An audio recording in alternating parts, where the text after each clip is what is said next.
मुंबईत मुसळधार पाऊस, सखल भागात साचलं पाणी, तीनही मार्गावरील रेल्वेचा वेग मंदावला तर रस्त्यावर देखील ट्रॅफिक जाम. कृषिकातल्या भ्रष्टाचाराच्या आरोपासंदर्भात माजी मंत्री धनंजय मुंडे यांना उच्च न्यायालयाकडून क्लीन चिट. हायकोर्टाच्या निर्णयावर थोड्याच वेळात अंजली दमानिया यांची पत्रकार परिषद. मंत्रिमंडळात फेरबदल होण्याची शक्यता. 8 वादग्रस्त आणि दिग्गज मंत्र्यांना नाराज मिळण्याची चिन्ह. मुख्यमंत्री फडणवीस धक्कातंत्राच्या तयारीत, सूत्रांची माहिती. माणिकराव कोकाटेंच्या राजीनाम्याकरता राष्ट्रवादीचे नेते आग्रही. कोकाटेंच्या जागी कृषी पदासाठी वळणी लागण्याकरता अनेक आमदार इच्छुक, सूत्रांची माहिती.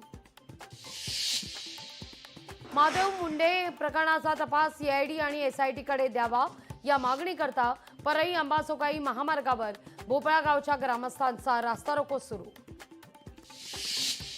पहिलीपासून 3 भाषा जगात कुठेच नाहीत. त्रिभाषा सूत्र आढावा समिती अध्यक्ष नरेंद्र जाधवांनी व्यक्त केलं मत.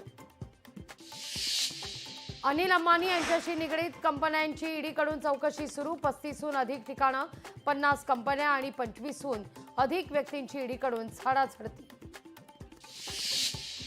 पंतप्रधान नरेंद्र मोदींनी इंदिरा गांधींना टाकलं मागे.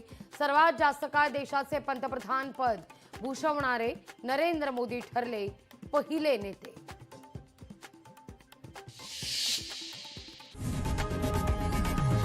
लोकशाही मराठी ऐका, पहा, जागरूक रहा.